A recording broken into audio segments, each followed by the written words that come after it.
Nous voici dans un nouvel épisode de To the Moon et j'aimerais aujourd'hui vous parler d'un sujet qu'on évoque souvent en webinaire mais très peu dans les podcasts, qui est le sujet de l'IA, de l'intelligence artificielle.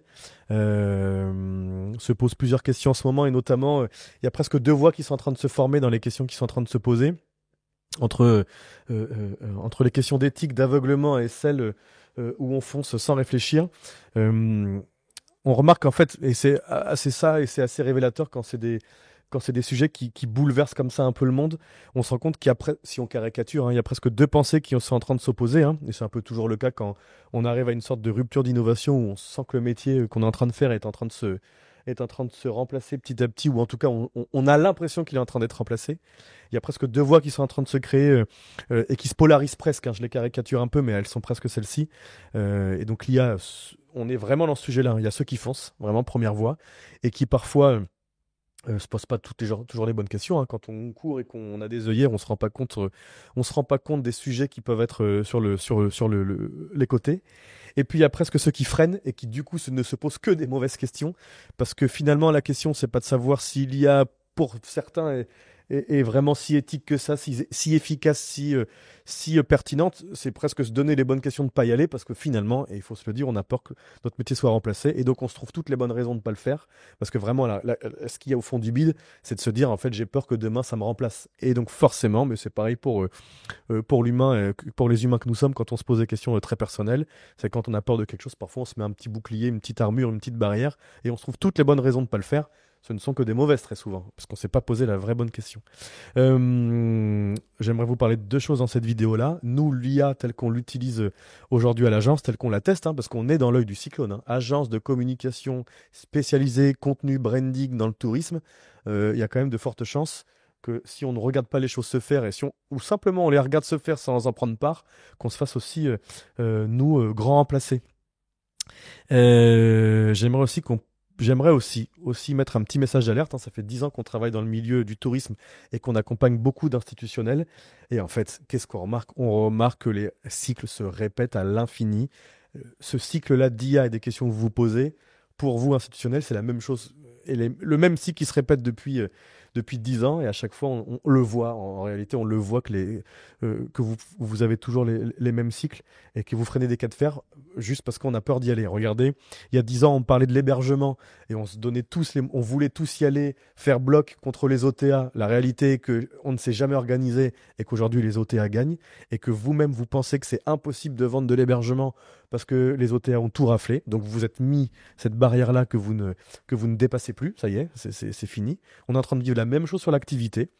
Les grands du type Get Your Guide, etc. arrivent. Alors là-dessus, vous n'avez pas encore perdu espoir, mais on voit bien qu'il n'y a pas une force ultime qui se met à commercialiser et à vendre, hein. C'est pas votre culture.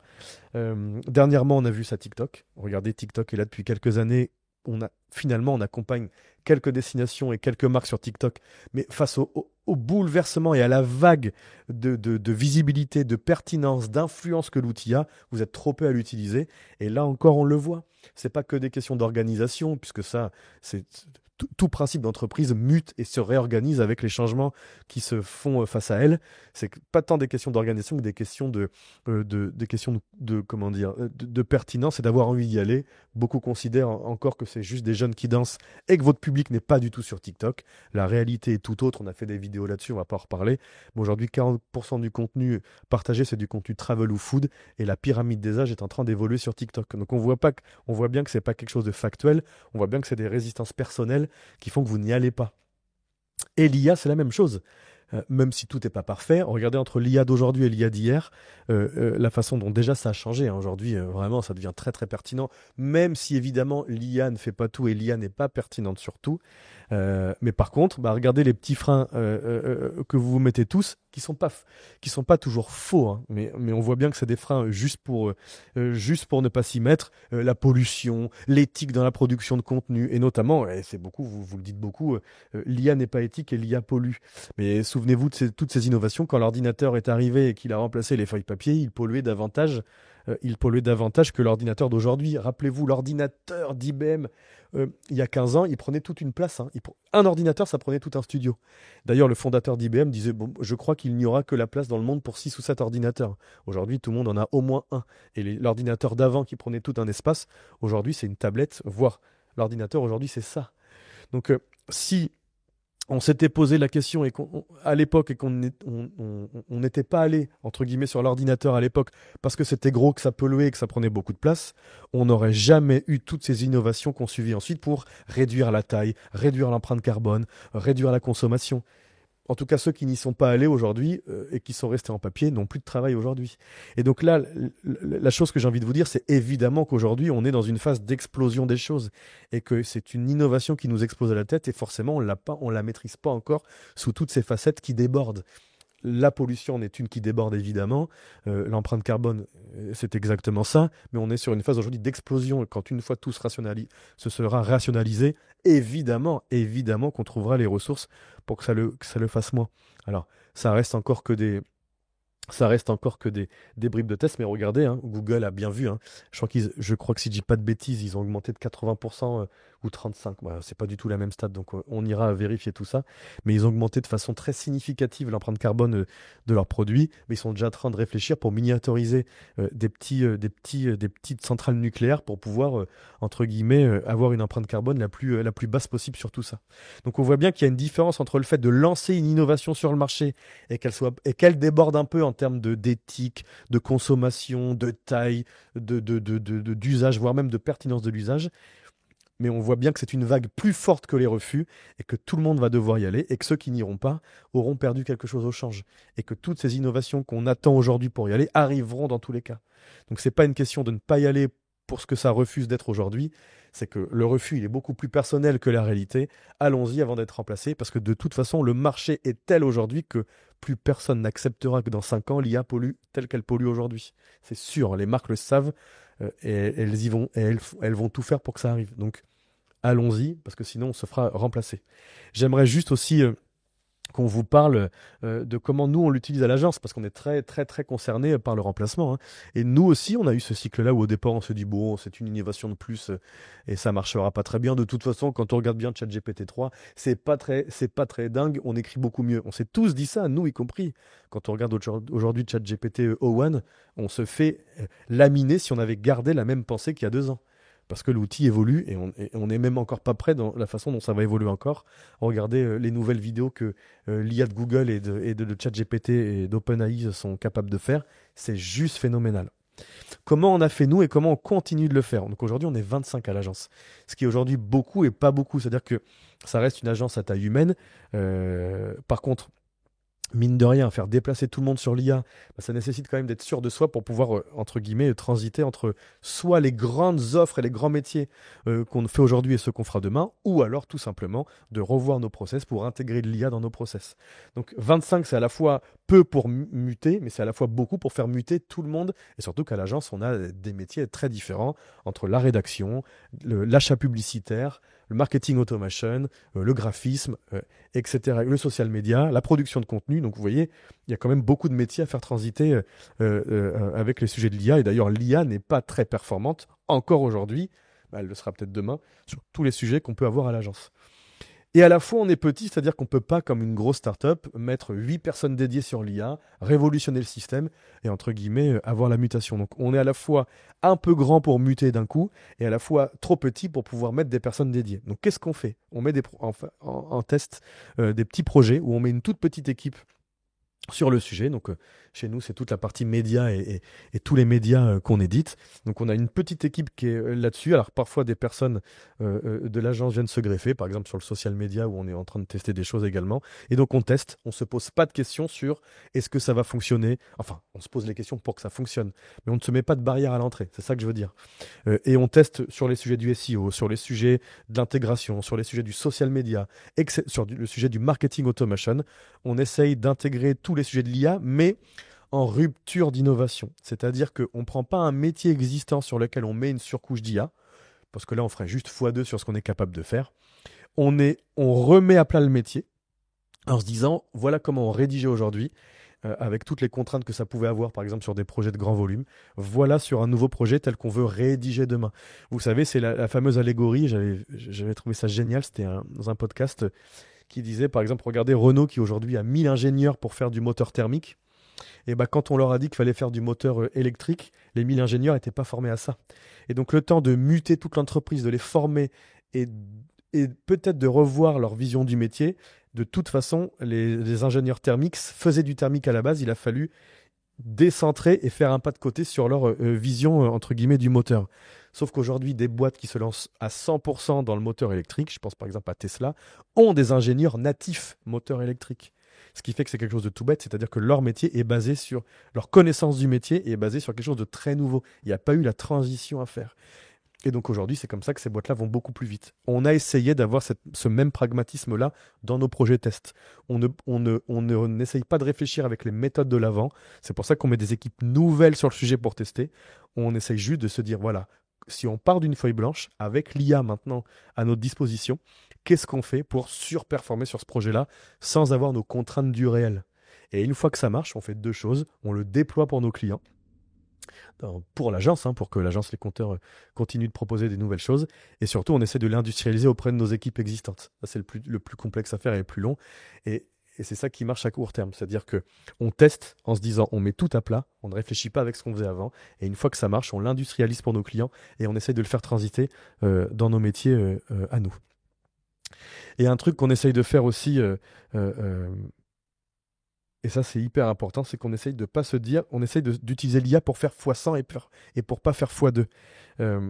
C'est-à-dire que l'IA ne remplace pas la pensée, elle apporte pour nous 10 bras supplémentaires. Et ça, c'est fondamental. On le voit même d'ailleurs avec certains peut-être nouveaux profils qui arrivent sur le marché du travail, ils ont appris à réfléchir avec l'IA. Et ça, c'est mauvais, parce que ça va, à mon avis, et pour le coup, et ça, je suis d'accord avec ceux qui le disent, ça va niveler tout vers le bas, parce qu'on aura appris à faire avec l'IA. On n'aura pas eu la pensée personnelle sur laquelle on aura construit toute notre logique personnelle. C'est-à-dire que si notre pensée est telle qu'elle est aujourd'hui, c'est parce qu'on est aussi nourri de 1000 choses, hors tourisme, hors digital, hors IA, qui nourrissent une pensée assez unique. Si on construit tous notre pensée avec l'IA, on aura tous une pensée générique et tous très universels. Ce qui, dans le métier de la créativité, dans le métier de la communication, avoir une pensée universelle, c'est pas très différenciant.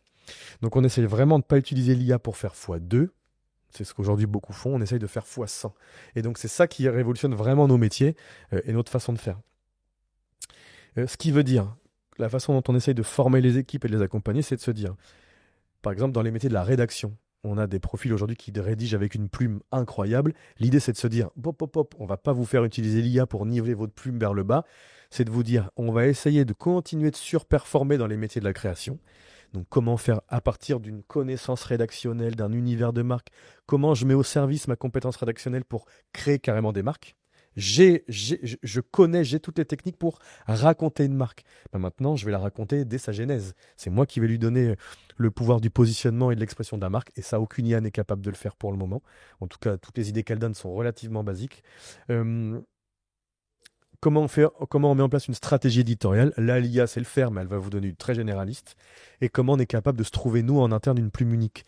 L'IA écrit très bien. On voit bien aujourd'hui que faire écrire une IA très bien, ça nous fait faire x2. Quand on imagine, nous, une ligne éditoriale unique, qui surperforme en termes d'univers éditorial et qu'on injecte ça ensuite dans l'IA, ça fait x100. Et donc c'est ça tout le sujet. C'est aujourd'hui, si on prend nos rédacteurs et rédactrices qui sont merveilleux, mais qu'on les nivelle avec l'IA, ils ne seront plus capables de rédiger et de faire de la plume éditoriale, de la ligne éditoriale unique. Ce qui fait qu'à court terme, ça nous fait permettre de signer pas mal de contrats de rédaction, parce qu'on prend l'IA à bras le corps. Par contre, à long terme, on a perdu tout le savoir-faire et toute l'unicité de l'agence. Donc aujourd'hui, tous nos profils comme ça, un peu uniques, on essaye de continuer à de les rendre uniques et non pas de leur filer de l'IA dans les mains pour, entre guillemets, niveler leur niveau vers le bas. Par contre, ensuite, une fois qu'on a ces profils uniques, vraiment qui savent faire encore ces pas de côté et qui utilisent vraiment soit très peu l'IA ou l'IA pour leur donner ce petit plus et non pas pour penser à leur place, ensuite on essaie d'avoir d'autres profils qui ont un cerveau un peu plus ingénieur et qui, eux, une fois qu'on a ce truc unique, essayent d'industrialiser le process. Là, on a un projet typiquement qui s'appelle The Love Room, on a réussi à monter une ligne éditoriale qui est assez unique. on essaye maintenant que cette ligne éditoriale-là existe, d'en faire des GPTs pour pouvoir l'éditorialiser à grande masse. Mais le problème, c'est que si on n'avait pas fait ça, on n'avait pas eu cette réflexion-là humaine que aujourd'hui aucune IA ne remplace, on n'aurait jamais réussi à avoir cette unicité. Donc chez nous, c'est presque deux cerveaux différents. C'est presque pas les mêmes personnes qui travaillent sur les sujets. D'un côté, on a les cerveaux créatifs qui, eux, pour l'instant, on ne sait pas comment l'IA va évoluer demain, mais en tout cas, aujourd'hui, ils sont irremplaçables et on continue de les nourrir pour qu'ils deviennent toujours plus irremplaçables. Pourquoi ? Parce qu'ils amènent du jus créatif et ils amènent de la création pure. Et aujourd'hui, l'IA ne fait pas ça. C'est-à-dire qu'aujourd'hui, l'IA se nourrit d'un corpus existant, mais c'est pas elle qui va inventer quelque chose de toute pièce. Et donc ça, on essaie toujours d'avoir ces cerveaux-là créatifs qui continuent d'inventer et d'inventer fortement. Et d'un côté, on a des cerveaux d'ingénieurs, entre guillemets, qui eux sont capables, à partir d'une invention, de l'industrialiser. Et donc on essaie d'avoir ces deux cerveaux en parallèle et on essaie surtout pas de les mixer parce qu'un cerveau très créatif n'est pas forcément un cerveau qui processise d'une façon d'ingénieur, comme un ingénieur pourrait le faire. Et à la fois, le métier d'un ingénieur tel qu'on l'imagine, c'est pas celui qui va apporter le process créatif. C'est lui qui va apporter un process à une création, mais le process créatif, c'est pas lui qui l'a. Donc nous, chez nous, c'est pas toujours les mêmes équipes qui travaillent sur les deux. Encore une fois, on ne veut pas faire x2, on veut faire x100. Donc on a d'un côté le créatif, on continue de remplacer et de lui tracer son sillon pour qu'il continue d'être irremplaçable. Et on a le côté maintenant ingénieur qu'on commence à apporter à l'agence, qui lui va venir dénoyauter, détricoter, revoir tout un process qui n'existait pas jusqu'alors pour soit créer quelque chose de nouveau et des nouvelles méthodes, soit à partir d'un process ultra créatif de pouvoir l'industrialiser. Et ça vraiment...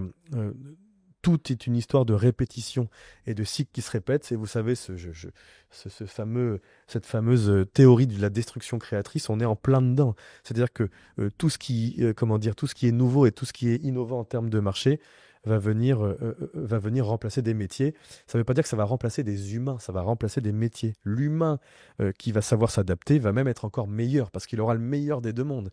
Il saura faire et il aura son expérience personnelle du monde d'avant. Et s'il arrive à sortir de ce frein au changement, il saura faire avec le monde d'après, peut-être même beaucoup mieux parce qu'il aura l'historique des deux mondes. Vous savez, quand la voiture est arrivée, on était encore au cocher qui transportait les gens dans des petites carrioles à cheval. Ceux qui n'ont pas voulu changer de métier en disant que la voiture, en trouvant toutes les bonnes raisons pour que la voiture ne sorte pas. C'est pas sécuritaire, ça pollue, ça va trop vite par rapport aux chevaux, ça va créer des accidents. Tout cela avait des bonnes raisons de ne pas y aller. C'était des raisons qui n'étaient pas fausses d'ailleurs. Sauf que la vague du changement était beaucoup plus forte que la vague de la réticence. Et tous ceux qui n'ont pas adapté leur métier ont perdu leur métier. Donc aujourd'hui, il n'y a plus aucun cocher. Par contre, ceux qui ont réussi à innover avec leurs connaissances d'avant ont été les meilleurs d'aujourd'hui. Regardez, on ne le sait pas, mais Peugeot et Michelin, Peugeot fabriquait des carrosses avant que la voiture arrive. Il a vu l'innovation venir, ou il a même créé. Je ne sais pas où ça s'est situé. Aujourd'hui, Peugeot est un des numéros 10 mondial de la création et de la production automobile. Ce qui veut dire que ce n'est pas parce que votre métier d'avant ne sera plus le même que demain que vous ne pouvez pas être dans le podium et parmi les innovateurs de demain. Toute la chose que j'ai envie de vous dire, c'est qu'on se dise tous individuellement et même collectivement, c'est de se dire il y a une vague qui est plus forte que la vague de la réticence au changement. Si vous voulez faire partie de la vague qui surfe et pas de vous faire couler, prenons cette innovation-là à bras-le-corps et essayons de faire partie de la nouvelle vague, si on peut le dire comme ça. En tout cas, nous, à l'agence, c'est exactement ça qu'on veut faire. Même s'il y a des vraies questions qui se posent autour de l'IA, de son éthique, de sa consommation, de son carbone, de toute façon, la vague est là. Et on ne veut pas se faire couler par la vague, on veut la surfer.